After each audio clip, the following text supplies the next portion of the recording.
Baik, Bapak Ibu sekalian, kami menghadirkan narasumber dan narasumber tentu kami sudah pertimbangkan berbagai hal, yaitu teman-teman yang memang menjadi pelaku khususnya di level kabupaten kota, begitu ya. Karena kabupaten kota kan nanti yang akan mengeksekusi ya.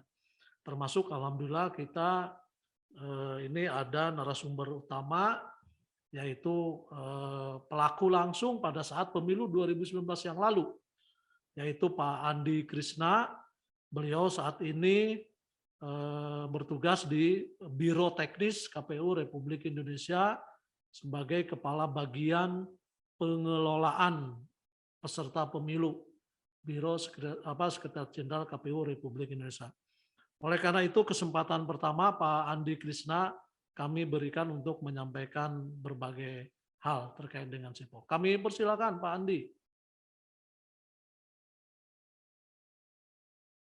Baik, terima kasih Pak Andun. Assalamualaikum warahmatullahi wabarakatuh. Waalaikumsalam. Salam sejahtera untuk kita semua. Om Swastiastu. Yang kami hormati Pak Ketua KPU Provinsi Jawa Barat, Pak Rifki, Pak Endun, Ketua Divisi Teknis KPU Provinsi Jawa Barat, Bapak Ibu, anggota KPU Provinsi dan juga anggota KPU Kabupaten Kota, juga peserta rapat. Kami lihat ada unsur dari partai politik, dan juga mungkin ada dari Pemda mungkin ya Pak Endun ya. Terima kasih sudah mengundang kami dalam rangka paling tidak kita bisa berdiskusi nanti terkait dengan pengelolaan sistem informasi partai politik. Saya izin share screen dulu.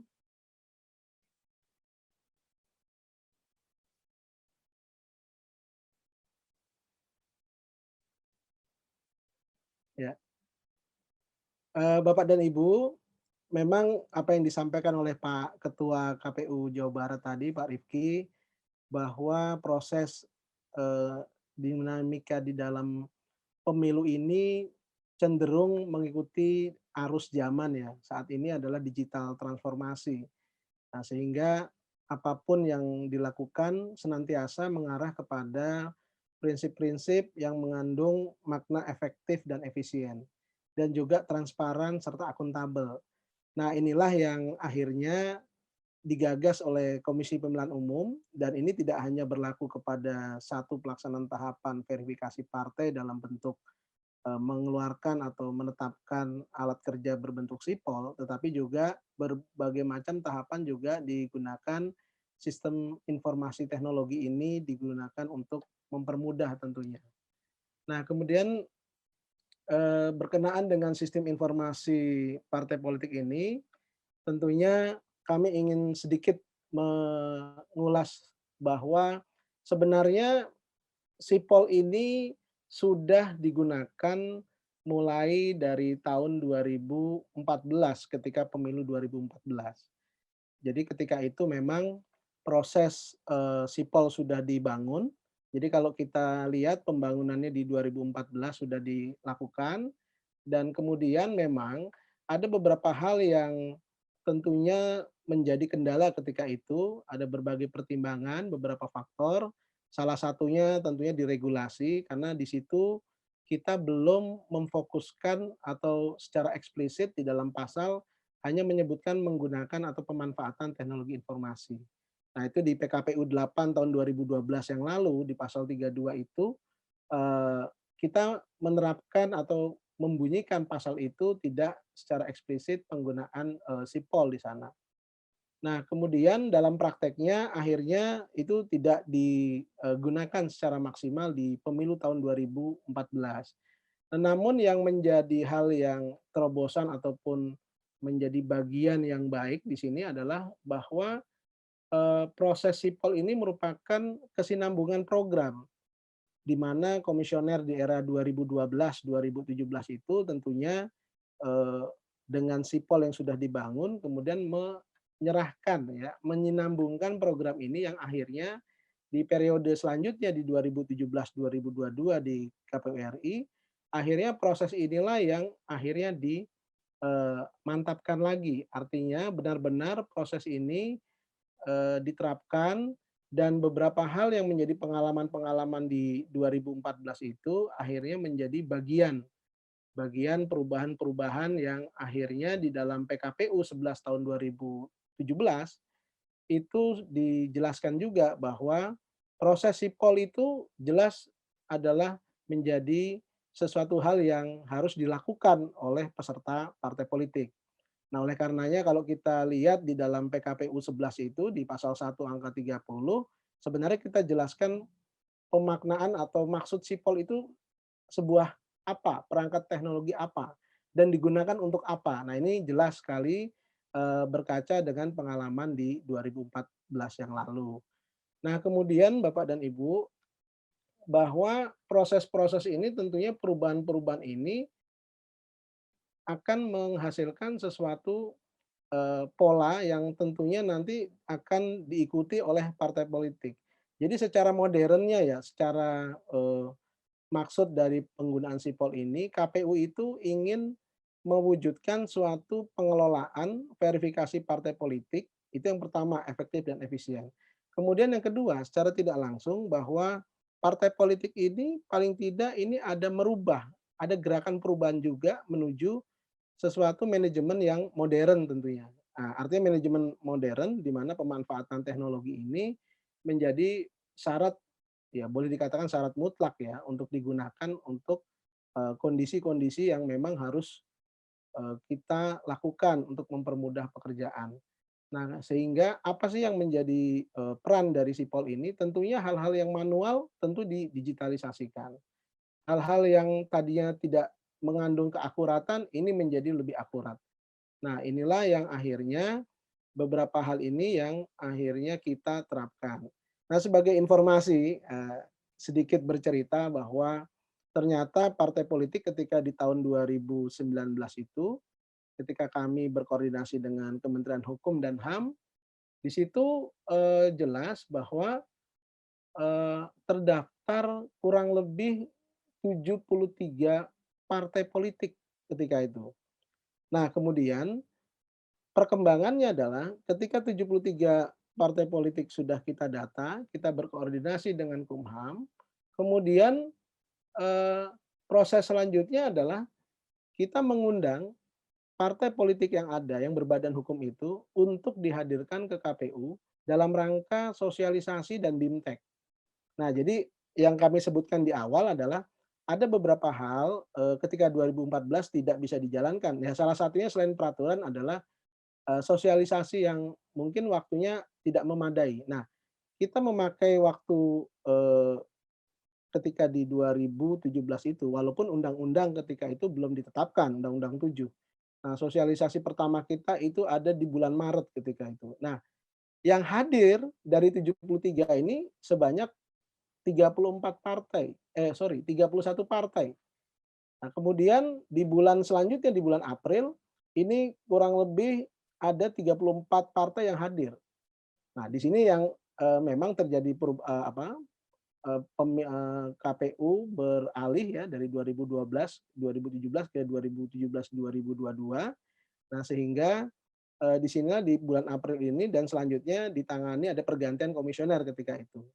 Nah, masuk di bulan September, maka ini adalah sosialisasi terakhir kita dan kemudian setelah itu dilakukan proses pendaftaran partai politik. Nah, Bapak dan Ibu, bahwa dari 3 BIMTEK ini tentunya banyak hal yang kita sampaikan. Dari BIMTEK pertama itu seputar kurang lebih pemahaman atau pengenalan sipol, pemanfaatannya seperti apa. Nah, ini menjadi bagian yang akhirnya kita sampaikan. Kita jelaskan ketika itu bahwa ada fungsi sipol, ada manfaat sipol. Nah, salah satunya tentunya fungsi sipol ini sebagai alat bantu dalam proses pendaftaran sampai dengan penetapan partai politik. Nah, kemudian dari sisi peningkatan integritasnya, bahwa transparansi dan kemudahan ini dalam proses itu akan terjadi. Nah, kalau kita lihat pengalaman yang lalu bahwa sipol itu diintegrasikan ke akses pelayanan publik, yaitu di info pemilu. Jadi seluruh masyarakat, seluruh stakeholder, seluruh pemangku kepentingan itu jelas akan bisa melihat hasil seberapa banyak partai yang mendaftar, seberapa banyak keanggotaannya, dan seberapa banyak kepengurusan-kepengurusan yang ada di masing-masing wilayah, baik di provinsi maupun di kabupaten kota. Juga jumlah keanggotaan tadi. Nah, ini semua ada penyebarannya yang bisa diinformasikan dan bisa diketahui oleh publik. Nah, kemudian juga fungsi Sipol ketika dibangun atau dikembangkan di tahun 2019 yang lalu, kami berpandangan bahwa proses ini tidak jauh beda dengan pemutahiran data pemilih. Nah, sehingga ada pemeliharaan di sana, yaitu yang disebut pemutahiran data partai politik atau sipol berkelanjutan. Kalau Bapak Ibu pernah mendengar ya, ada bahasa kata sipol berkelanjutan. Nah, ini sebenarnya bagian dari pemeliharaan dari sipol tersebut. Nah, ini yang akhirnya kita terapkan. Nah, kemudian hal lain adalah berkenaan dengan manfaat sipol. Jadi ketika BIMTEK di awal itu kita sampaikan bahwa salah satunya adalah pertama, bagaimana dari sudut pandang partai politik. Nah, tentunya ini akan merupakan suatu kemudahan dari sisi administrasi pendaftaran partai politik. Nah, kemudian yang kedua, bahwa KPU tentu tata kelola partai politik yang akan terintegrasi secara komprehensif. Nah, kemudian dari masyarakat juga akan mengakses. Nah, jadi Bapak dan Ibu dari fungsi dan manfaat ini, ketika BIMTEK pertama itu rupanya respon yang positif kita dapatkan dan seluruh partai politik merasa bahwa manajemen partai itu akan terbantu dengan adanya Sipol. Nah, dari partai yang ada dan memang sih ada beberapa partai yang sudah memiliki aplikasi di internal mereka. Nah, tetapi akhirnya pada pertemuan itu disepakati bahwa Sipol menjadi bagian yang penting yang harus dijadikan unsur alat kerja bagi partai politik untuk memudahkan. Nah, akhirnya di pertemuan kedua kita lebih mengarah kepada lebih teknis lagi. Jadi di Sipol itu kan ada beberapa hal yang nanti akan kita terapkan, beberapa hal yang nanti kita bisa jelaskan lagi dari sisi teknis. Nah, ini Bapak dan Ibu, hal-hal yang kemudian kita bisa lakukan ketika proses Sipol itu menjadi bagian sosialisasi, bagian penguatan, pemahaman sehingga partai politik ketika itu menerima dengan baik dan akhirnya mereka sudah melakukan proses-proses penginputan nantinya. Nah, itulah yang terjadi ketika di tahun 2019 ini. Nah, kemudian juga selanjutnya bahwa di dalam peran Sipol ini secara garis besar bahwa di dalam proses penguatan demokrasi ini tentu ada pemerintahan yang efektif. Nah, berangkat menuju ke sana, maka prosesnya itu adalah suatu manajemen keorganisasian kepartaian dan juga ada penguatan kapasitas partai politik dalam pengelolaan pemilu. Nah, unsur manajemen organisasi kepartaian inilah yang diambil oleh KPU, peran KPU-nya di sini dalam membangun tata kelola manajemen partai politik untuk verifikasi partai. Nah, sehingga ketika di pertemuan terakhir di sosialisasi itu memang banyak hal yang mereka sampaikan kepada KPU ya, walaupun kami akui bahwa ketika proses pengembangan ini ada beberapa hal yang mungkin ada celah-celah yang belum maksimal di sana. Salah satunya adalah bahwa ketika itu Sipol ini kita lakukan proses pemahaman kepada partai politik ini secara teknisnya bahwa partai politik merasa perlu adanya pembagian di dalam adminnya. Nah, sehingga ketika itu ada beberapa hal usulan-usulan agar dibagi. Nah, tetapi kita berikan bahwa untuk saat ini kami serahkan seluruhnya kepada DPP, tinggal DPP yang membagi ketika provinsimu melakukan pekerjaan itu maupun kabupaten. Nah, inilah yang akhirnya menjadi bagian yang diskusi kita ketika sosialisasi. Kemudian yang menarik sekali adalah terkait dengan data wilayah. Nah, di Sipol itu Bapak Ibu, kalau Bapak Ibu membaca di PKPU ataupun ya di PKPU yang lalu 11 tahun 2017 itu ada permintaan data agregat kependudukan kepada Kementerian Dalam Negeri. Nah, ini sebenarnya data ini adalah akan digunakan ketika proses salah satunya adalah wilayah. Karena nanti ketika verifikasi faktual, kita akan menuju ke wilayah-wilayah seperti kelurahan, kecamatan, di mana ketika itu bisa jadi terjadi pemekaran-pemekaran wilayah. Nah, inilah uniknya memang ternyata ada beberapa wilayah mungkin ya di pemerintahan daerah setempat ini belum melaporkan kepada Kementerian Dalam Negeri. Nah, sehingga di sini menjadi bagian-bagian yang akhirnya kita diskusikan, koordinasikan dengan Kementerian Dalam Negeri, karena memang pada akhirnya nanti ketika dia memasukkan data keanggotaan di dalam sipol, dia harus berbasis wilayah tadi. Nah, ini yang akhirnya bisa kita kita fasilitasi, kita akomodir di dalam sipol. Jadi memang ketika sosialisasi itu ada beberapa hal yang akhirnya masuk unsur usulan dan masukan partai dan kita akhirnya bisa mengakomodir itu. Nah, disinilah bentuk bahwa kedua pihak dalam arti KPU dan partai ini saling bersinergi untuk melihat mana-mana saja yang perlu untuk dikuatkan. Nah, sehingga proses transparansi dan akuntabel tadi ini yang nanti bisa diwujudkan tentunya dengan proses tadi. Nah, ini peran KPU di dalam membangun integritas partai politik. Bapak Ibu, saya mungkin mereview sedikit, ini agak teknis sekali, tetapi karena di sini juga ada beberapa Bapak Ibu peserta yang dari partai politik, jadi kami ingin mereview bahwa ketika penggunaan sipol di 2019 yang lalu, ada beberapa tipe pengguna sipol, yaitu di sini ada sipol yang tipe pengguna partai politik di sini, kemudian ada yang KPU. Nah, ini KPU bisa KPU RI dan KPU kabupaten kota serta KPU provinsi. Nah, lalu di sini kita buatkan admin. Nah, jadi ini Bapak Ibu yang dimaksud yang admin ini, bahwa admin inilah yang nanti bisa mengatur kewenangan DPP, DPD, dan DPC. Nah, ketika itu memang banyak sekali usulan dari partai politik, diantaranya seperti ini. Bagaimana partai politik ketika memasukkan data keanggotaannya, itu bisa terseleksi dari awal. Artinya terseleksi kan kita mengenal ada kegandaan internal dan eksternal. Nah, misalkan ada partai A, ternyata dia mau masukkan anggota, sudah masuk, tetapi ketika mau memasukkan calon atau anggota tertentu, dia tidak bisa. Nah, ini bisa jadi anggota itu sudah mendaftar di partai lain, misalkan di partai B.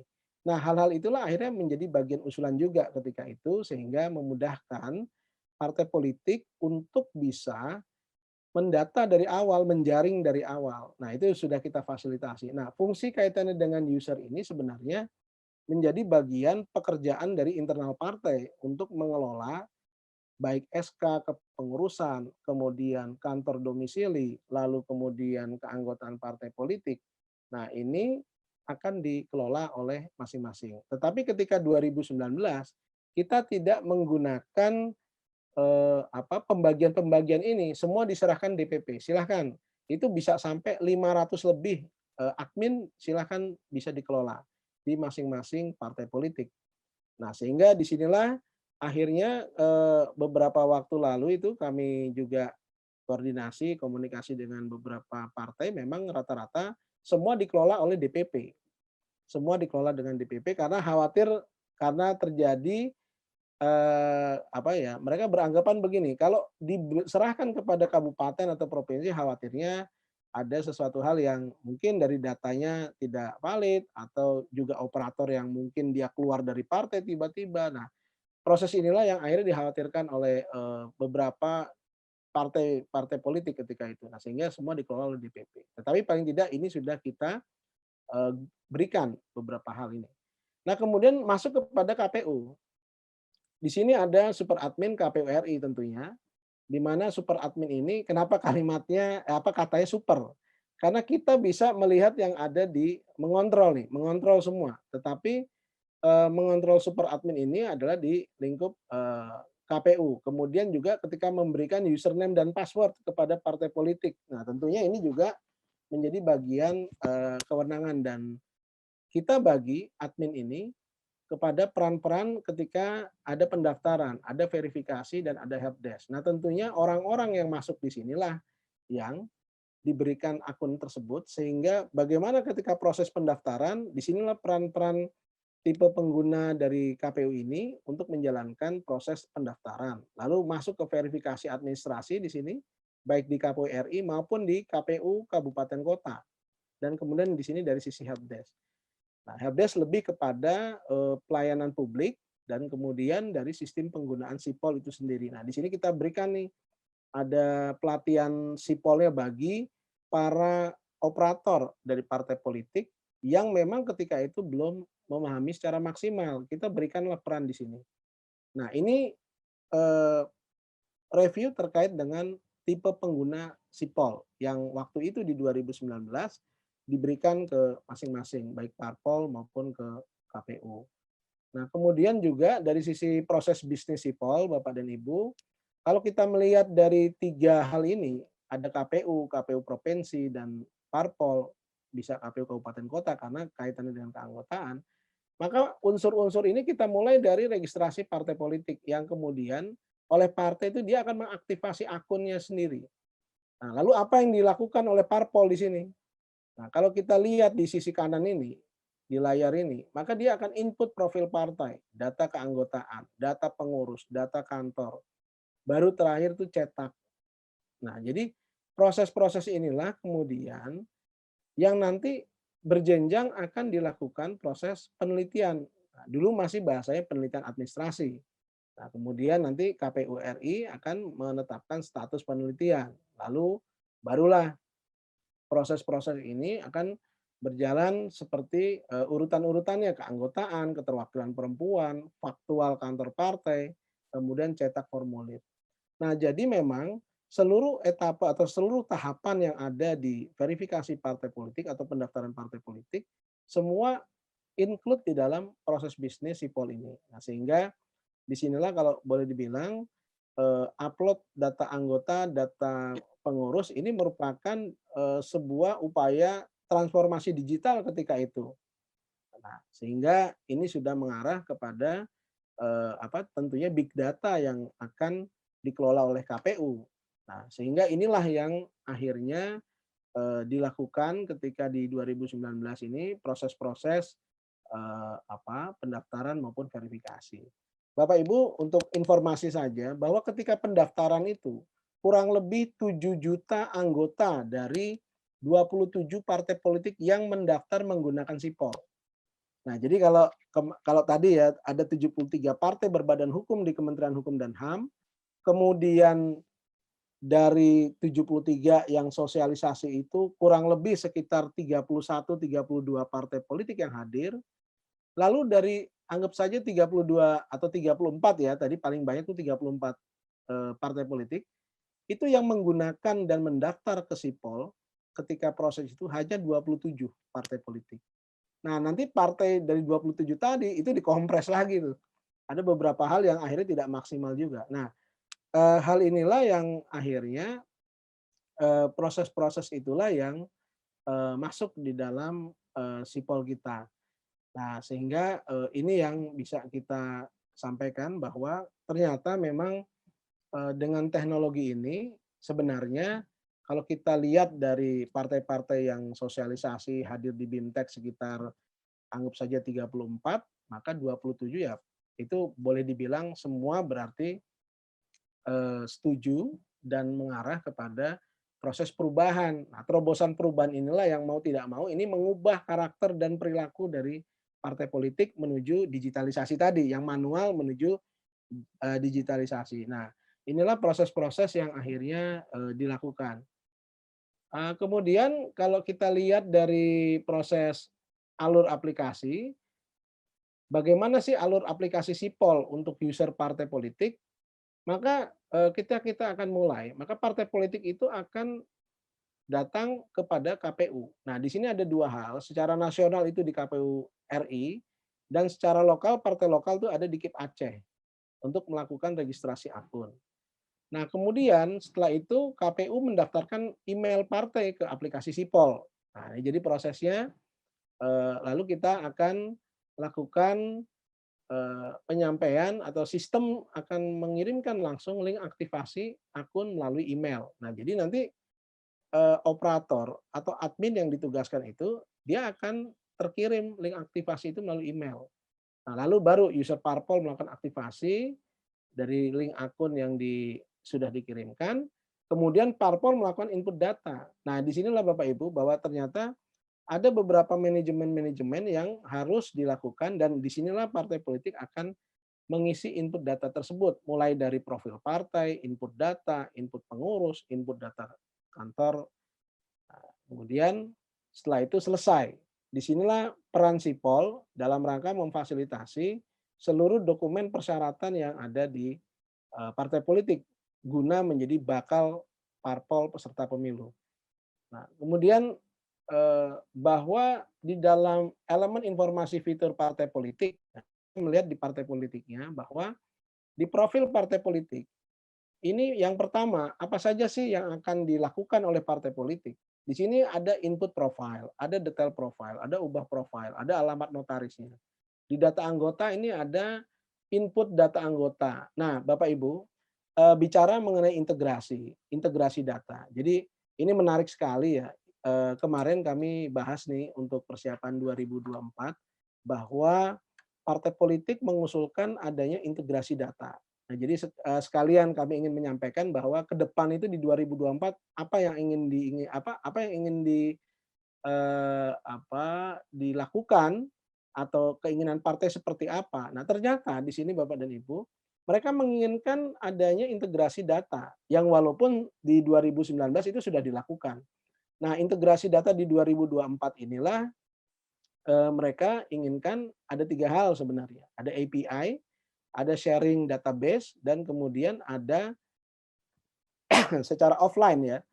Secara offline, integrasi offline itu mereka minta. Nah, kalau secara API itu antar aplikasi. Jadi aplikasi Sipol dengan aplikasi partai politik. Dilihat dari sisi secara teknisnya, secara manajemennya, struktur database-nya sama atau tidak, kira-kira seperti itu. Nah, di sini kalau kembali kepada layar ini, bahwa di sini ada download template data anggota, upload data anggota. Nah, yang dimaksud ini sebenarnya itu sudah dilakukan oleh KPU RI, yaitu integrasi data dalam bentuk offline. Nah, jadi ketika itu kita memberikan ada 3 hal kemudahan bagi partai politik untuk menginput keanggotaan. Jadi yang pertama begini, input data anggota itu murni dari Sipol, tapi kelemahannya adalah dia harus menginput satu-satu. Jadi satu orang dimasukkan data-datanya, save, simpan, lagi masukkan. Bayangkan kalau anggotanya bisa sampai 1.000, ini kan juga merepotkan. Dan akhirnya kita berikan bahwa solusi kedua adalah dengan Excel. Nah, kalau dari Excel ini kan mudah. Mengetiknya dengan Excel, tinggal masukkan elemen informasinya berupa NIK gitu ya, alamat, kemudian jenis kelamin, dan kemudian ini yang akan dimudahkan oleh partai politik, memudahkan partai politik untuk menginput. Nah, kemudian dari Excel itulah dia akan melakukan satu ekspor data, diekspor datanya akhirnya ke download template data anggota. Itu cara kedua. Nah, baru nanti dia upload data anggota. Nah, cara yang ketiga ini adalah download template data anggota ID wilayah. Nah, ini yang tadi kami maksud, ID wilayah ini. Ada DAK 2 yang diperbarui kita dengan koordinasi Kementerian Dalam Negeri. Nah, maka di sini kita bantu melalui ID wilayah. Ini sebenarnya lebih memudahkan lagi. Lebih memudahkan lagi. Jadi sebenarnya cara 2 dan 3 ini banyak dipakai oleh seluruh partai politik di dalam pengisian keanggotaan. Jadi memang Bapak Ibu yang agak menjadi perhatian ya memang ketika keanggotaan ini di-input oleh partai politik. Ini karena memang datanya banyak. Ini yang tadi kami sampaikan ada 7 juta anggota partai politik dari 27 partai ketika itu yang mendaftar. Nah, nanti di sini ada rekap data, ada detailnya, ada ubah data. Nah, ini kita berikan. Lalu masuk yang ke kolom yang ketiga, warna kuning ini, kepengurusan.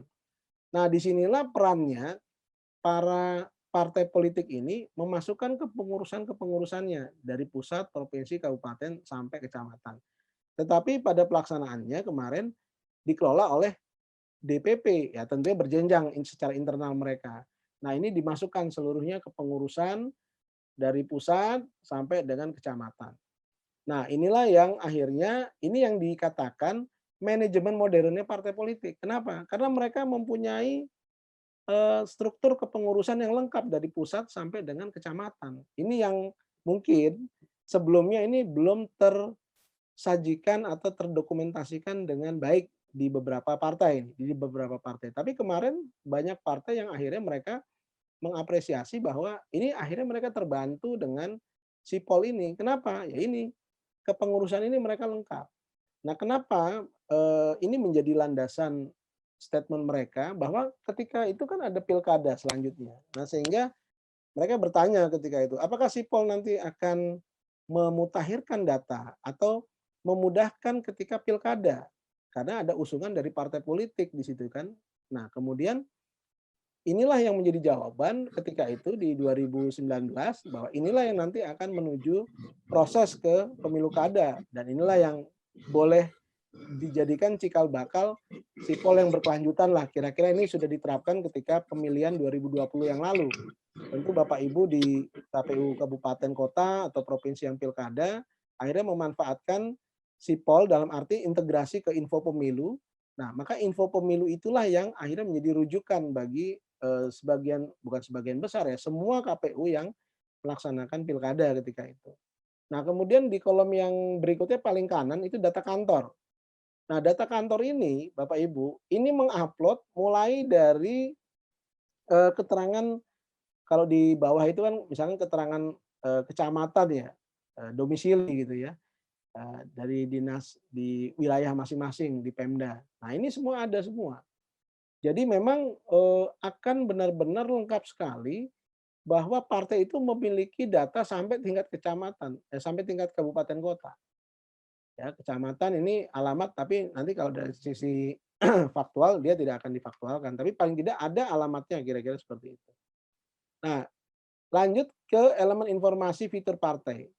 Nah, ini tadi yang kami sampaikan Bapak Ibu, bahwa ketika sosialisasi, partai tadi meminta KPU bahwa bisa tidak KPU memfasilitasi di awalnya, di awal sebelum pendaftaran, partai-partai itu bisa melakukan cek kegandaan secara eksternal. Jadi antar partai, jadi dia bisa bisa mengurangi resiko. Jadi misalkan gini, partai A sama partai B, ada 5 orang masing-masing anggota. Ternyata lima-limanya ini double ada di partai A juga. Nah, maka ketika nanti verifikasi administrasi, cek kegandaan, ini kan akan jadi persoalan karena apa? Lima-limanya sama, orangnya sama gitu di antara dua partai. Nah, oleh karenanya partai meminta bisa nggak dibatasi dari awal bahwa berbasis NIK ya sudah. Jadi misalkan partai A memasukkan namanya XYZ ya sudah, maka dia otomatis tidak bisa diambil oleh partai yang berikutnya karena secara NIK dia tidak bisa menginput. Nah, itu sudah kita fasilitasi. Nah, akhirnya muncullah ini cek kegandaan identik, kesamaan data anggota yang meliputi NIK, KTA, jenis kelamin, dan juga tanggal lahir. Nah, jadi ada parameternya di sini yang digunakan sehingga ini memudahkan bagi partai politik. Lalu kemudian ada cek potensi kegandaan.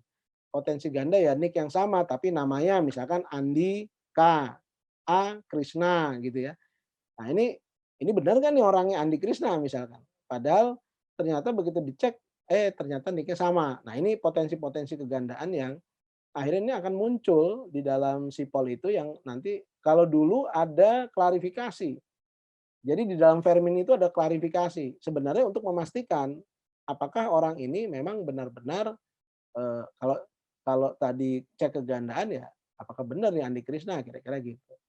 Nah, ini yang akhirnya bisa dilakukan dan kemudian ada cetak formulir. Nah, ini bagian-bagian dari unsur partai politiknya Bapak dan Ibu. Nah, kita masuk mereview sedikit terkait dengan yang di KPU-nya. Nah, kalau di KPU terbagi 3, KPU RI, provinsi, dan kabupaten kota. Nah, kalau terkait dengan KPU, di sini ada profil partai, pengurus partai, kantor partai, dia bisa melihat. Nah, kemudian ketika di KPU provinsi ada tahapan-tahapan monitoring penelitian KTA di KPU kabupaten kota, kemudian monitoring perbaikannya. Nah, kemudian ada tahapan verifikasi faktual, maksudnya faktual kepengurusan dan juga kantor. Nah, ini diberikan akses kepada KPU provinsi. Nah, bagaimana dengan KPU kabupaten kota? Sama, cuma bedanya adalah di dalam proses penelitian administrasi, KPU kabupaten kota diberikan akses untuk meneliti keanggotaan. Jadi kalau kita mengingat dulu ya Bapak Ibu ya, di kabupaten kota nih khususnya, ketika sebelum pendaftaran di RI itu kan, ini sudah partai politik di tingkat kabupaten ini kan udah bersama-sama tuh mau masuk ke KPU untuk menyampaikan dukungan keanggotaan. Nah, di situ ada rekap dan ada KTP. Wah, itu banyaklah berbagai berkas di situ.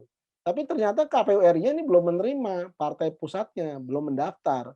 Nah, itu yang terjadi ya beberapa dinamika di lapangan. Akhirnya ngantri itu sampai lama, belum jelas ini yang di KPU RI-nya udah diterima belum partainya. Tapi paling tidak kendalanya adalah di DPP-nya. Artinya ada beberapa hal yang memang belum dilengkapi secara sepenuhnya. Nah, ini masalah koordinasi yang mungkin nih ke depan tentunya belajar dari pengalaman itu kita akan perbaiki tentunya. Nah, ini hal-hal ini yang akhirnya dilakukan oleh KPU kabupaten kota. Nah, kemudian inilah Sipol memberikan bagian yaitu penggunaan tipe penggunanya untuk meneliti.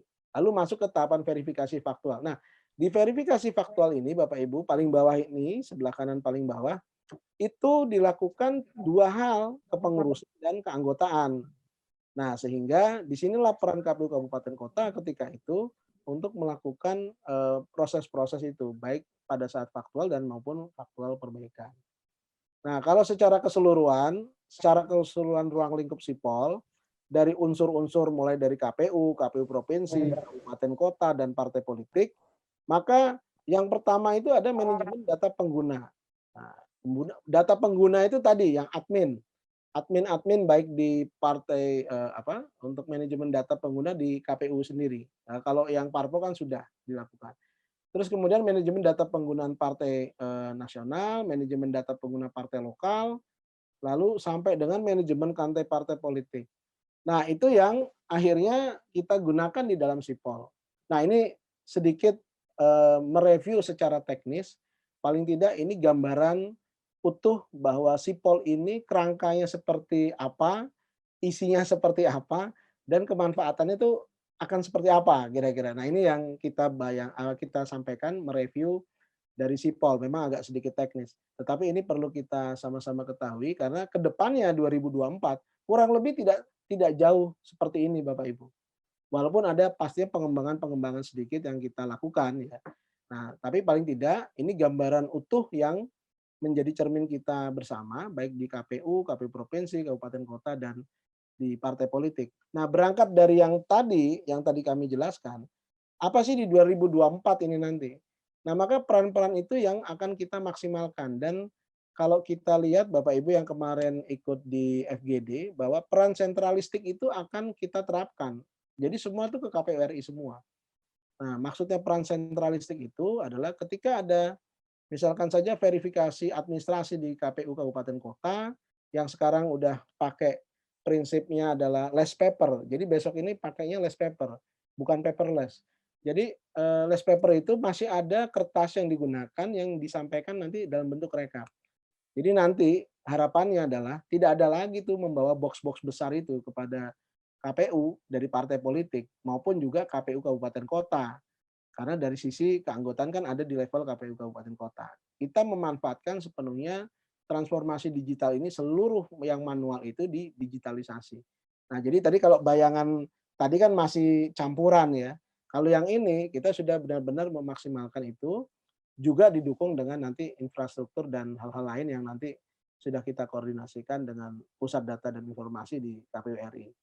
Nah, kemudian juga eh, proses-proses inilah yang nanti sentral listrik semua perubahan-perubahan itu akan lari ke KPU RI dan KPU RI DPP. Nah, silakan nanti DPP partai dengan perangkatnya ke bawah itu silakan melakukan perubahan. Dan kita dari sisi KPU itu semua itu sudah dilakukan untuk proses ya, untuk proses mengontrol dari KPU RI maupun DPP partai itu mempunyai struktur yang kewenangannya bisa melihat seluruhnya.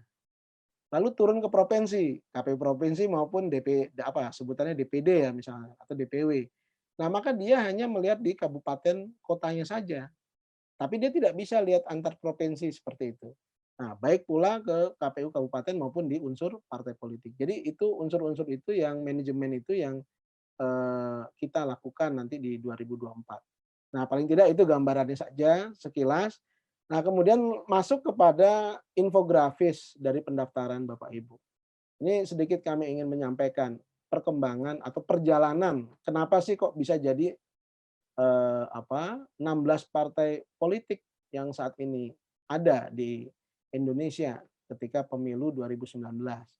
Jadi kalau kita tadi bicara mengenai sipol, ternyata efek sipol ya, efek ini dia ternyata ketika pendaftaran itu terjadi ketika di 2019 ada 14 partai politik yang diterima pendaftarannya.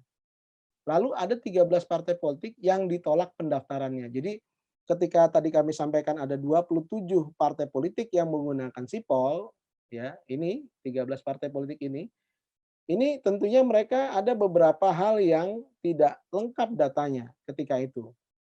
Nah kemudian lalu ini menjadi hasil akhirnya adalah ditolak pendaftarannya. Nah kemudian mereka bersama-sama ini akhirnya mengadukanlah ke Bawaslu. Nah, kurang lebih dari 13 ini ada 9 yang akhirnya mengadukan. Jadi tidak semuanya juga. Nah, dari 9 inilah kemudian oleh Bawaslu diterima, kemudian akhirnya direkomendasikan kepada KPU, akhirnya mereka menjadi bagian yang diverifikasi administrasi. Ada 23 partai politik. Nah, disinilah proses yang terjadi kalau Bapak Ibu dengar sipol menjadi wajib, itu ada ya di pasal di situ di 13 itu bahwa sebenarnya bahasanya dikatakan ya memang mengarah wajib ya, karena ketika mau mendaftar harus memasukkan ke dalam sipol kira-kira gitu. Nah itu yang akhirnya menjadi pandangan Bawaslu bahwa seolah-olah alat kerja ini menjadi syarat utama, bagaimana kalau yang akhirnya mungkin saja di injury time atau apa tidak bisa menyampaikan. Nah akhirnya barangkali ini menjadi pertimbangan ketika itu oleh Bawaslu dan ini yang menjadi perhatian kita juga untuk ke depan. Makanya kemarin waktu FGD kemarin kita benar-benar intensif dengan Bapak Ibu di Bawaslu, bagaimana peran sentral, artinya perannya dari sisi pengawasan dan juga terhadap alat kerja yang digunakan oleh KPU. Karena sebenarnya beberapa evaluasi terkait dengan verifikasi tentunya kepada partai politik ini mereka sangat mendukung proses ini sesungguhnya. Nah, oleh karenanya solusinya adalah pastinya sosialisasi dan BIMTEK yang dengan waktu yang memadai sebelum masa pendaftaran itu kita lakukan. Makanya untuk mengantisipasi ini yang tadi yang ada 14 pendaftaran ada 14 partai, 13 ditolak, maka ada konsep kebijakan KPU RI nanti 120 hari itu dilakukan persiapan pendaftaran. Ini salah satunya untuk memenuhi waktu yang memadai. Sehingga di sini meminimalisir pengalaman yang lalu ini meminimalisir. Jadi terus terang saja ketika di helpdesk, ini memang terhadap 13 partai politik ini mereka agak kerumitan di internal mereka. Dan juga kerumitannya di antaranya adalah berganti-gantinya operator gitu. Nah, operator yang berganti inilah yang akhirnya transfer knowledge lagi di antara mereka sendiri dan bahkan akhirnya bahasa itu ngantor di KPU tuh karena bingung sendiri, tanya oleh tim helpdesk kami ya, dari pagi, siang, sore, malam yang kita fasilitasi ya akhirnya ya itulah udah usaha maksimal. Nah, kembali ke verifikasi administrasi, bahwa dari 23 partai politik Bapak Ibu, ternyata 14 tuh lulus verifikasi administrasi dan 9 itu tidak lolos administrasi. Nah, disinilah proses akhirnya ke Bawaslu lagi. Nah, kemudian dari 9 ini akhirnya ada 2 ini masuk. Akhirnya masuklah ke verifikasi administrasi. Maksudnya dikabulkan oleh Bawaslu gitu ya. Kemudian masuk menjadi bagian yang partai-partai yang ketika itu akan diverifikasi faktual. Nah, muncullah di sini ada 16 partai politik verifikasi faktual. Nah, kemudian dari verifikasi faktual ini turunlah hasilnya adalah 14 lulus, 2 tidak lulus. Nah, jadi ini yang akhirnya di 2019 yang lalu kedua partai ini waktu itu PBB dan PKPI menempuh jalur. Ketika itu PBB menempuh jalur di Bawaslu gitu ya, terus juga PKPI dilakukan di Petun gitu.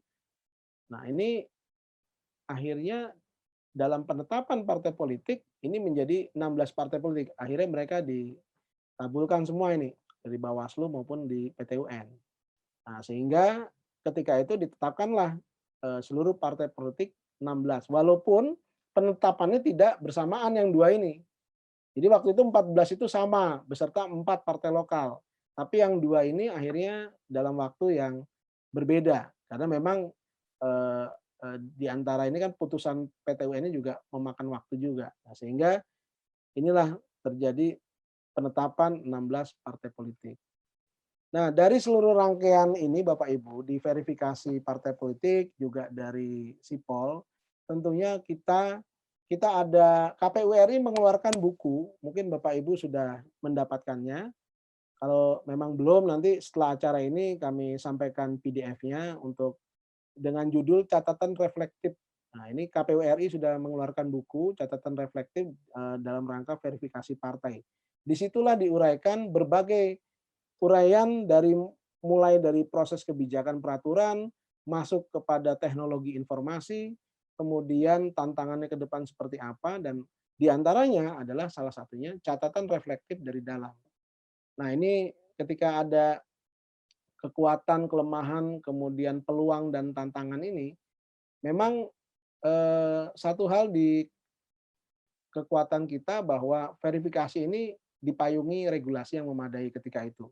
Jadi memang PKPU 11 tahun 2017 mengatur dengan rigid ya, mana-mana saja yang tidak diatur di PKPU 8 tahun 2012 yang lalu di pemilu 2014 itu semuanya diinventarisir dan kemudian diberikan upaya secara maksimal di situ, penyampaian hal-hal yang harus tersampaikan di PKPU. Kemudian anggaran alhamdulillah kemarin tercukupi, anggaran partai politik, kemudian ada tinggi motivasi Bapak Ibu. Nah, ini keberhasilannya verifikasi tentunya tidak hanya KPU RI saja, tapi seluruh unsur dari KPU provinsi dan KPU kabupaten kota, tanpa kita bekerja dengan maksimal, motivasi tinggi, ini tentunya dinamika di bawah ini tidak akan bisa teratasi dengan baik tentunya tanpa ini. Kemudian koordinasi KPU RI dan KPU di daerah ini intensif, kemudian BIMTEK. Ya, kita masih ingat ya Bapak Ibu yang dulu mengikuti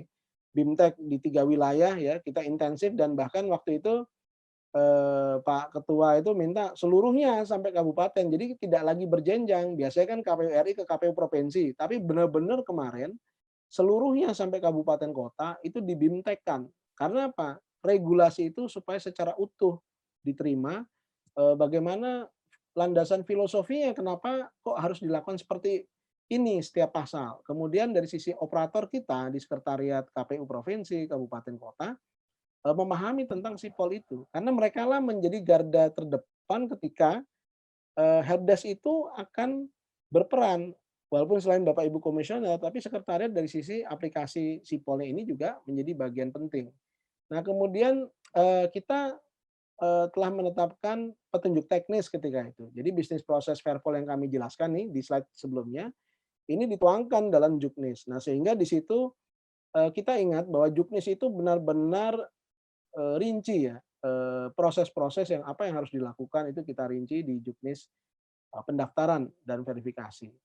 Nah, kemudian memang ada beberapa kelemahan kita akui beberapa kelemahan kita bahwa memang dinamika perubahan kebijakan kita tinggi di tataran Bapak Ibu Komisioner di KPU RI. Kemudian juga tidak semua satuan kerja ini mengenal dengan baik penggunaan aplikasi. Nah, salah satunya adalah sebenarnya waktunya saja, intensitas di dalam melaksanakan proses ini. Karena sesungguhnya BIMTEK sudah dijalankan.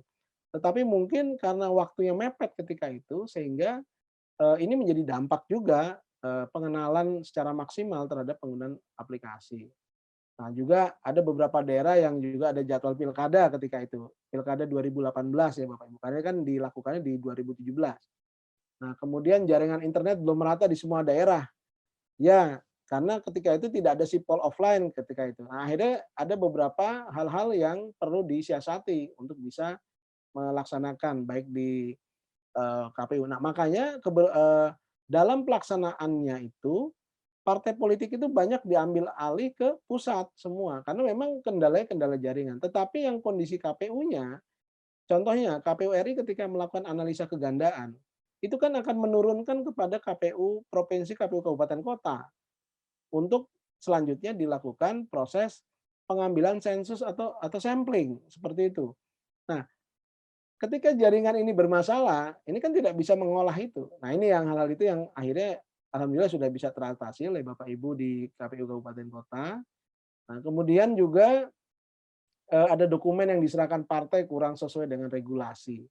Nah, ini terjadi di pusat, terjadi.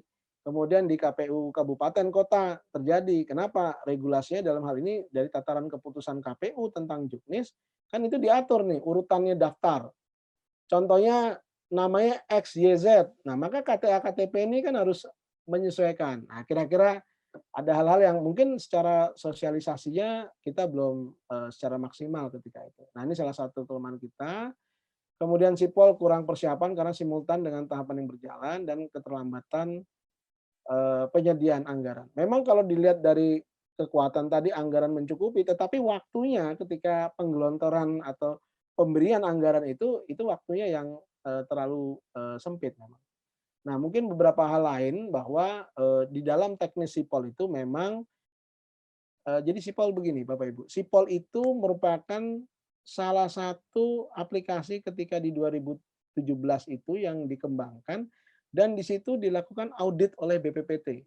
Nah, melakukan auditnya itu ketika itu masih proses berjalan pengembangan. Nah, ini yang menjadi kelemahan. Kita akui itu di situ. Di buku catatan reflektif juga kita tuliskan, Bapak Ibu Komisioner KPU RI, di situ juga istilahnya apa ya, menuangkan beberapa hal yang menjadi bagian-bagian penting, ya salah satunya tadi, masih dalam proses audit itu, masih juga dalam proses sipol. Jadi memang agak apa ya, tapi ya memang dengan pola yang akhirnya bisa kita manajemen dengan baik, itu bisa selesai. Lalu yang kedua setelah diaudit didaftarkan di Kementerian Kominfo. Jadi seluruh aplikasi di unit lembaga pemerintahan itu harus didaftarkan terlebih dahulu. Nah, sehingga dari pengujian sipol dari sisi keamanan, beban ini ya, pentesnya lah kira-kira itu namanya. Nah, itu semua akan terpenuhi semua, baru dilakukan pendaftaran ke Kementerian Kominfo. Jadi Bapak Ibu boleh dibilang Sipol ini menjadi satu aplikasi yang benar-benar komplit ya, semuanya komplit, dikembangkan, diaudit, dan memang sebenarnya harusnya seperti itu. Seluruh aplikasi harus seperti itu. Nah, itu mengawali ya, Sipol itu mengawali ketika itu, dan akhirnya aplikasi-aplikasi KPU yang lainnya juga sama, karena memang harus dilakukan. Nah, dulu belum ada sistem pemerintahan berbasis elektronik ya, belum digulirkan lah ya.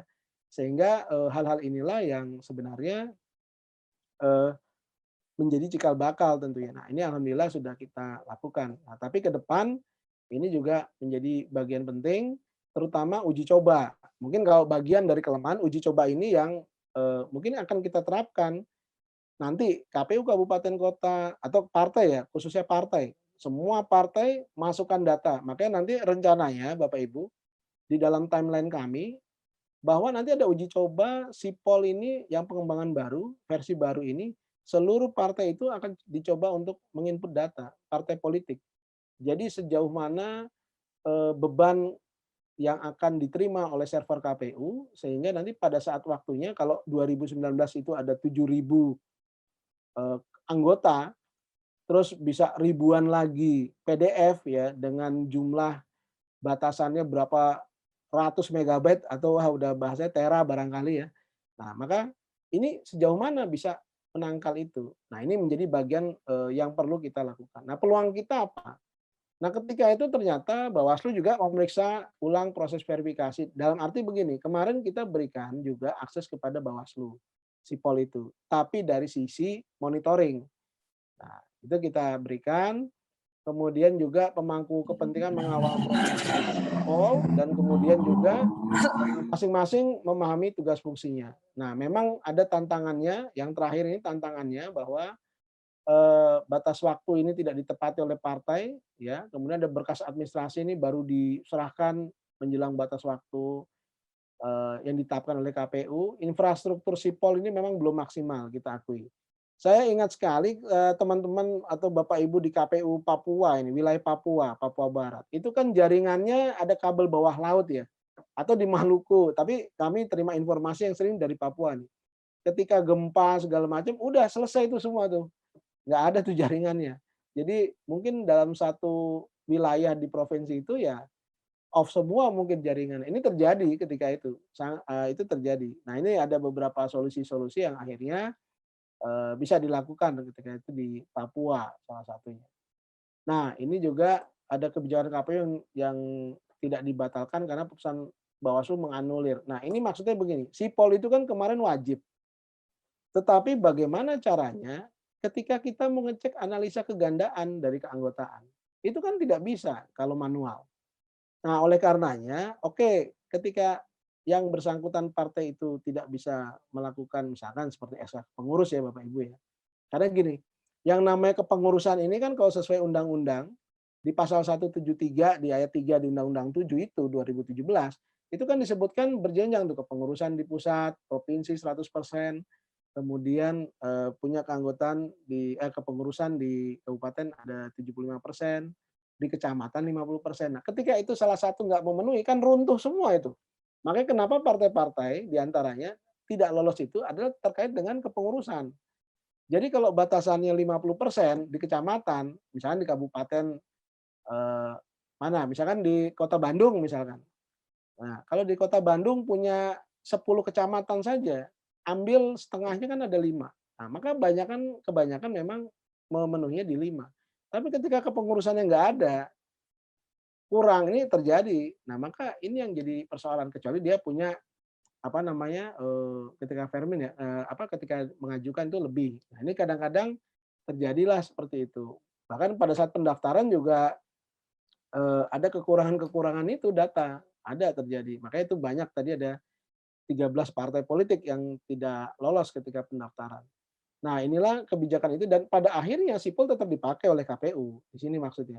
Kenapa? Karena untuk analisa internal, kegandaan internal dan eksternal tadi dan potensi kegandaan. Nah, inilah yang akhirnya kita menjadi bagian untuk kita lakukan proses itu. Nah, Bapak Ibu, kemudian kita lanjut kepada hasil survei. Ternyata Bapak Ibu, kalau kita lihat dan kita tuliskan di catatan reflektif buku tentang verifikasi partai politik, ini kita ambil dari sumber survei evaluasi 1 tahun KPU dan Bawaslu periode 2017-2022 yang diselenggarakan oleh Koalisi Masyarakat Sipil. Di situ ada Perkumpulan untuk Pemilu Perludem, kemudian ICW, kemudian Kode Inisiatif dan Sindikasi Pemilu dan Demokrasi.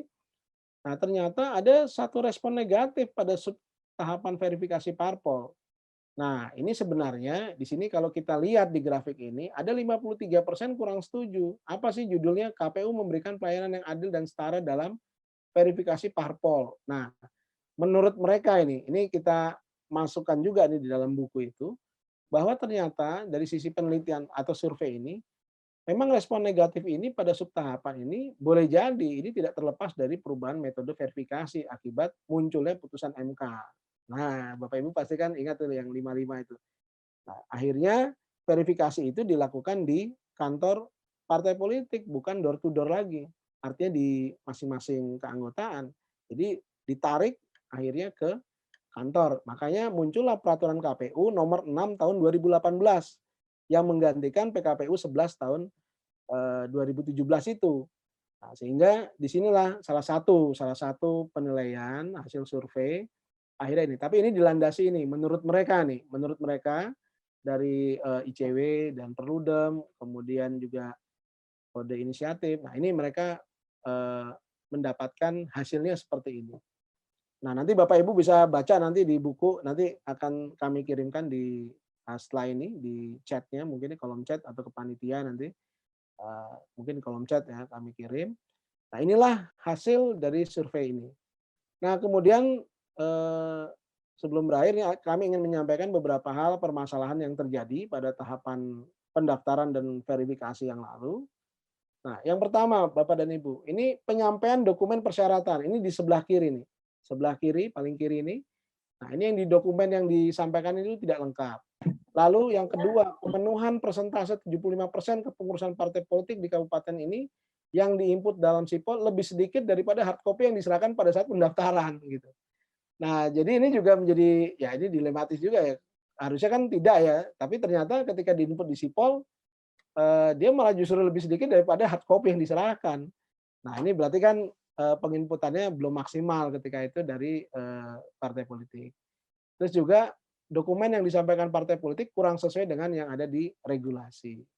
Nah, jadi ini banyak sekali nih hal-hal yang ditemui. Kemudian pada waktu pendaftaran. Pendaftaran partai politik dilakukan di hari terakhir menjelang waktu. Bapak Ibu, itu kurang lebih ada 9 partai politik ketika menjelang pukul 00 itu yang belum menyampaikan. Nah, itu kurang lebih maghrib lah, ya 6 jam lah, kurang lebih 6 jam sebelum penutupan, itu masih ada 9 partai politik. Nah, itu nanti Bapak Ibu bisa baca tuh nanti di buku catatan reflektif itu bagaimana dinamikanya ketika pendaftaran itu. Jadi memang benar-benar ya kalau kami lihat ya agak ini juga secara apa ya, secara pemantauan kami di Sipol karena di Sipol itu punya dashboard nih memantau seluruh partai. Jadi ketahuan partai A, B, C itu udah berapa persen itu ketahuan. Jadi kami di helpdesk itu KPU RI itu menelpon terus, memantau terus. Ini gimana gimana, akhirnya terus berlanjut sampai pukul 00. Nah, akhirnya muncullah rekomendasi Bawaslu yang akhirnya diperpanjang. 1 hari kemudian sudah ada surat edaran KPU, ketika itu surat KPU, nah akhirnya dilakukanlah proses lagi perpanjangan itu, perpanjangan waktu pendaftaran. Nah, sehingga inilah yang digunakan. Kemarin terjadi seperti itu. Kemudian penyampaian salinan KTA dan KTP. Nah, yang pertama, Bapak Ibu yang dari partai politik ini menyerahkan bukti keanggotaan berupa KTP tanpa menyerahkan KTA atau kebalikannya. Ini terjadi juga. Nah, memang ya saya yakin ini memang sulit ya, sangat sulit dalam proses keanggotaan tentunya. Tapi ya ini yang akhirnya fakta di lapangan ada beberapa yang memang tidak sesuai. Lalu salinan KTP yang masih menggunakan KTP lama, nah, bukan KTP elektronik. Terdapat keanggotaan partai politik di wilayah Papua Barat, Papua yang belum punya KTP elektronik. Ini terjadi ini di Papua. Nah, ini ada solusi-solusi yang akhirnya diterapkan. Nah, kemudian yang ketiga, yang keempat, ini Sipol nih, di Sipol sendiri. Partai politik itu memasukkan data ke dalam sipol menjelang akhir masa pendaftaran yang mengakibatkan beban server menjadi berat sehingga proses input data menjadi lambat. Nah, ini kredit, ini kami mengalami di tingkat pusat ini bahwa ini saya sama tim di IT di KPU ini sempat jam 11 malam itu, jam 10 menjelang jam 12 malam itu udah kredit sekali tuh. Bisa maintenance itu. Jadi kalau partai-partai itu biasanya agak sedikit tanda kutip, wah KPU nih lagi maintenance. Maintenance itu maksudnya maintenance. Jadi jadi ada proses ketika semuanya beban kerjanya masuk di sana, ya bayangkan saja anggota 7 juta itu ada beberapa tadi 9 partai ataupun partai-partai lain itu dimasukkan di waktu-waktu itu. 9 partai lah pastinya. Nah, kemudian juga terkait dengan SK-SK. SK itu kan besar, PDF-PDF itu. Walaupun udah kita tentukan tidak boleh lebih dari 3 kalau nggak salah itu 3 megabyte atau kalau nggak salah di Juknis itu kita bunyikan itu di Juknis. Itu udah kita jelaskan sampai detail. Nah, kemudian juga kendala jaringan. Nah, kendala jaringan ini bisa dari sisi di partainya bisa juga karena ketika mengajukan itu bisa jadi bisa di kantor partainya, bisa di mana kita kan nggak tahu. Nah, sehingga ternyata proses inilah yang akhirnya terjadi. Nah, solusi yang tadi sempat saya sampaikan bahwa bagaimana sih solusi ini? Tadi yang sipol yang akan berkembang nanti di 2024, kita akan lakukan pen test. Nah, tes beban nih. Jadi seluruh partai secara bersamaan masukkan, nah ini kita akan coba, uji coba nanti. Tapi ketika pengembangan sipol ini sudah final dan sudah di audit oleh badan audit yang akan melakukannya dan lalu itu akan dilakukan proses-proses itu. Nah, inilah kendala-kendala ketika pendaftaran yang memang akhirnya eh, ini menjadi bagian yang mungkin menjadi catatan juga bahwa ada solusi. Apa sih solusinya ini yang di paling kanan? Di paling kanan solusinya. Nah, pertama, adanya tahapan persiapan pendaftaran berupa permohonan pembukaan akses sipol. Nah, makanya kemarin Bapak Ibu ketika Bu Evi menyampaikan paparan draft PKPU, ini menjadi bagian solusi ini ke depan nih. Persiapan pendaftaran, apa yang dilakukan di persiapan pendaftaran? Pertama membuka akses sipol, lalu yang kedua pengisian data dan dokumen persyaratan. Nah, ini yang harus dilakukan dalam waktu 120 hari. Nah, jadi partai politik, ya, baik itu yang partai India partai politik berbadan hukum, semuanya akan melakukan proses itu.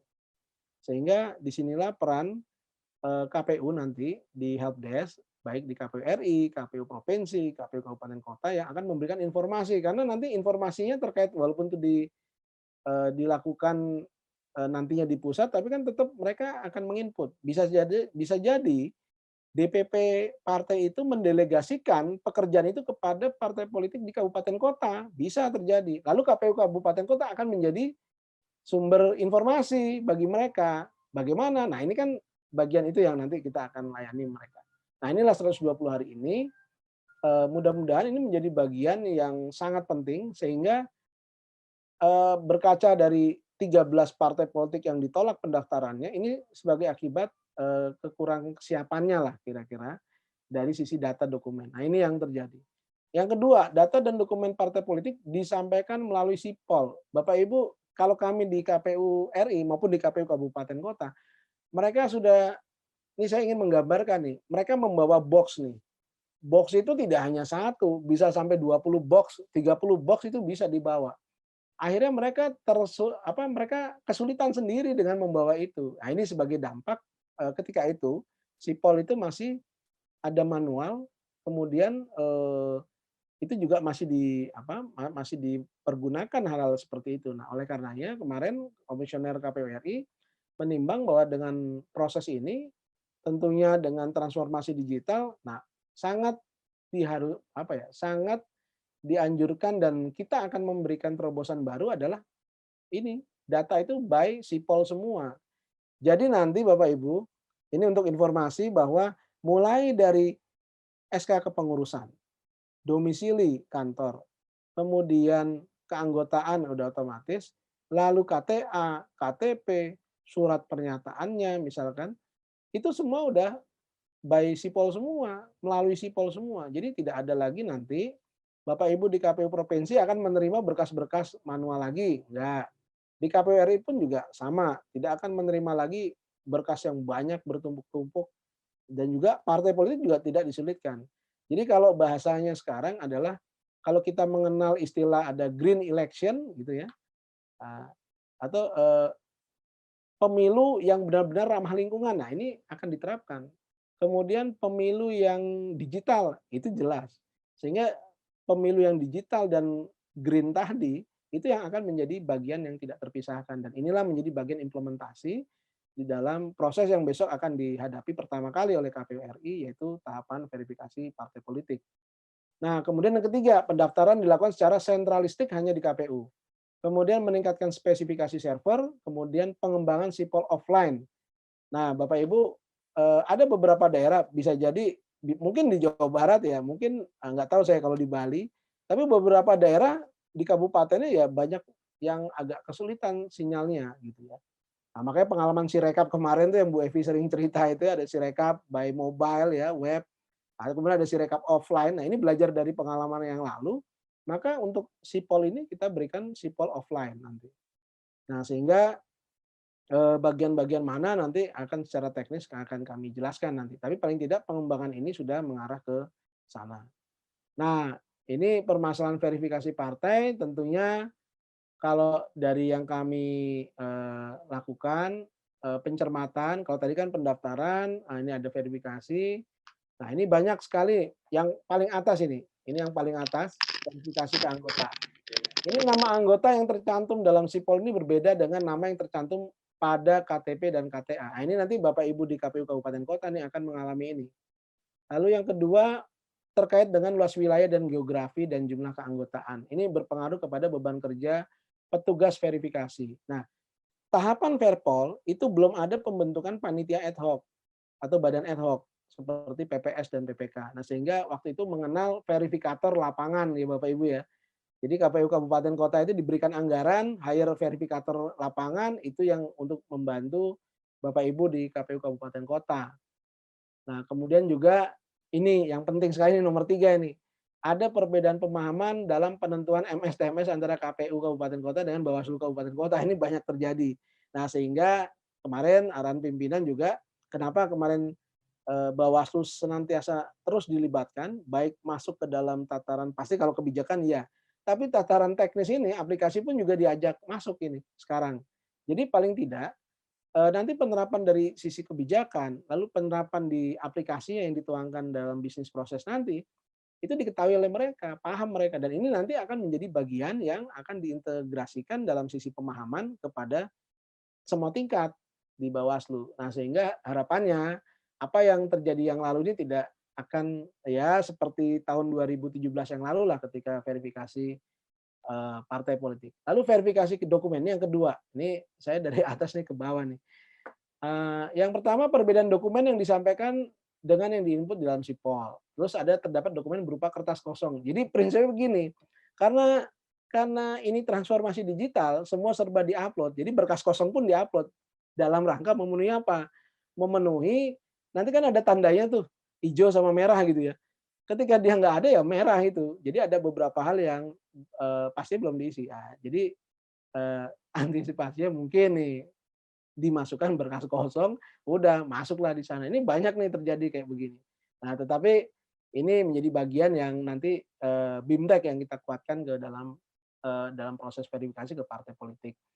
Terus verifikasi kepengurusan. Nah, ini Bapak Ibu yang melakukan dari KPU RI, KPU provinsi, kabupaten kota. Satu, ini ada perbedaan pemahaman terkait dengan pemenuhan syarat keterwakilan perempuan. Nah, pemenuhan. Jadi ada memperhatikan sama menyertakan.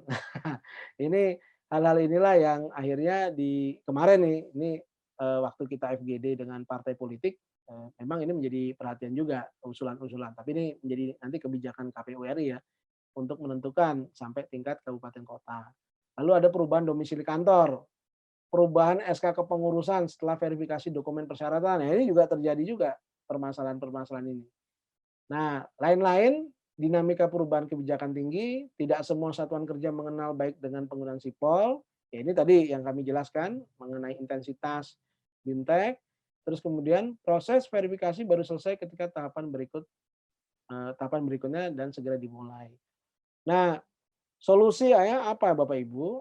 Yang pertama, dokumen yang diterima dibuatkan fakta integritas terhadap kebenaran dokumen. Nah, jadi gini, kita kan akan transformasi digital nih dari manual ke digital ya, ditransformasikan lah gitu. Nah, maka data-data PDF atau data-data yang memang sudah diakses ke sipol, itu kita mintakan fakta integritas dari partai politik bahwa benar adanya bahwa dokumen ini benar, valid, dibenarkan oleh mereka dan kemudian mereka bertanggung jawab terhadap uploadan seluruh dokumen yang ada. Nah, itu harus dilakukan untuk menjaga bahwa memang partai-partai itu berkomitmen dan memang secara keseluruhan mereka bertanggung jawab terhadap isi dari dokumen elektronik tadi. Nah, yang kedua, pemanfaatan teknologi informasi. Jadi begini, Sipol itu ternyata komisioner KPU RI dengan kebijakan sipol berkelanjutan itu nanti akan dituangkan di dalam PKPU kita. Kemarin Bapak Ibu juga sudah membaca di pasal-pasal 60 itu ya. Terakhir itu ada pemutakhiran sipol berkelanjutan. Nah, kemudian itu yang akan diterjemahkan ke dalam Juknis. Nah, nanti pelaksanaannya adalah pemanfaatan teknologi ini akan dilakukan tidak hanya dalam rangka pendaftaran, tetapi di dalam rangka pemutakhiran. Nah, ujung dari sipol di 2024 ini nanti akan dilakukan secara masif yaitu pemutakhiran data pemilu partai politik nantinya. Nah, itu tentunya pemanfaatan teknologi ini tidak hanya sekedar hanya pemutakhiran saja, tetapi dalam proses verifikasi dan juga sampai dengan pendaftaran, verifikasi dan penetapan itu akan dilakukan. Ketiga, kegiatan solusi dan BIMTEK yang akan dilakukan jauh hari sebelum tahapan persiapan pendaftaran. Nah, jadi makanya kemarin kita adakan FGD KPU RI, Bapak Ibu Komisioner KPU RI, mengundang Bapak Ibu di provinsi kemarin, juga ada beberapa kabupaten ya. Kemudian juga lanjut sesi kedua dengan Kementerian Dalam Negeri, Kementerian Hukum, lalu dengan Bawaslu, kemudian juga dengan NGO dan juga terakhir dengan partai politik. Ini sebenarnya kegiatan-kegiatan inilah diharapkan bisa bisa PKPU itu di November, ya mudah-mudahan ini target ya, November itu bisa ditetapkan. November, tapi bisa juga ya Desember, paling tidak di tahun inilah, November kalau dari timeline-nya. Nah, kalau ini sudah ditetapkan, otomatis kan nanti ke depannya sosialisasi dan BIMTEK ini dengan peraturan yang jauh hari sudah ditetapkan, ini akan memadai waktunya tentunya. Nah, ini berkaca dari pengalaman yang lalu. Sehingga masalah waktu penyampaian informasi ini yang menjadi kendala. Lalu yang keempat, peningkatan kapasitas helpdesk. Ini baik di pusat, provinsi, dan di KPU kabupaten kota. Kenapa ini harus ditingkatkan? Karena kita udah berbasis teknologi semuanya. Nah, maka ini harus ada peran-peran dari helpdesk atau dari unit kesekretariatan dan juga Bapak Ibu komisioner, khususnya di kesekretariatan, pemanfaatan teknologi ini menjadi bagian informasi dan pemahaman yang harus masif di seluruhnya sampai kabupaten kota. Nah, ini peningkatan kapasitas nanti bisa kita lakukan dengan BIMTEK. Nah, kemudian yang kelima, perlu ada BIMTEK bersama antara KPU dan Bawaslu agar tercapai satu kepemahaman. Saya kira ini menjadi bagian yang memang sudah terjadi ya beberapa waktu lalu, pilkada atau pemilu itu sudah ada ya BIMTEK gabungan kan, Bapak Ibu pasti ingat tuh pernah ada BIMTEK gabungan untuk penyamaan persepsi terhadap regulasi KPU. Kemudian implementasi di lapangan seperti apa. Nah, inilah yang nanti kita akan terapkan, apalagi sekarang Bapak Ibu Komisioner KPU RI sudah mengarahkan bahwa mulai dari kegiatan tidak hanya kebijakan, di level kebijakan untuk pengaturan di PKPU, dari sisi sipolnya pun juga sama. Dari sisi aplikasi itu semua peran Bawaslu itu dilibatkan dari proses, mulai pembuatan itu udah dilibatkan. Jadi paling tidak pemahamannya sama terhadap implementasi baik itu kebijakan maupun teknis. Nah, inilah yang kami kira beberapa hal perjalanan-perjalanan tahapan pemilu ya khususnya di verifikasi partai politik ini sangat dinamis dan mudah-mudahan ini menjadi bagian yang nantinya dengan capaian-capaian yang pernah dilakukan, best practice yang sudah dilakukan, kemudian ada tentunya evaluasi kemarin, terus ada menguatkan dalam sisi regulasi, kemarin kita FGD, dan kemudian nanti itu dituangkan di dalam bentuk keputusan atau peraturan KPU dan juga tentunya yang kedua adalah peran sosialisasi dan BIMTEK yang perlu ditingkatkan dan juga koordinasi mudah-mudahan ini bisa tercapai semua. Kira-kira itu Bapak Ibu, mohon maaf ini kalau agak terlalu panjang, tapi paling tidak kami berupaya untuk memberikan pemahaman review 2019 yang lalu itu seperti apa. Dan ke depannya 2024 tadi sekilas sudah kami sampaikan beberapa hal yang pada prinsipnya tidak jauh berbeda. Apa yang dilakukan di KPU, apa yang dilakukan di verifikasi partai yang lalu dengan yang nanti itu tidak jauh berbeda. Hanya beberapa tadi serba terpusatkan, sentralistik. Nah, kalau dulu kan enggak, KPU kabupaten ada koordinasi ke partai politik tingkat kabupaten kota. Nah, ini menjadi beberapa bahan pertimbangan dari Bapak Ibu pimpinan di KPU RI. Itu saja yang dapat kami sampaikan Pak Andon, mudah-mudahan bisa melengkapi dari sisi pengalaman, dari sisi informasi dan bisa membawa manfaat baik buat kita semua tentunya, juga dari Bapak Ibu yang dari peserta di luar KPU. Itu saja yang dapat kami sampaikan. Mohon maaf Bapak Ibu kalau ada yang kurang pas dalam penyampaian. Wassalamualaikum warahmatullahi wabarakatuh. Om Santi Santi Om. Terima kasih. Waalaikumsalam.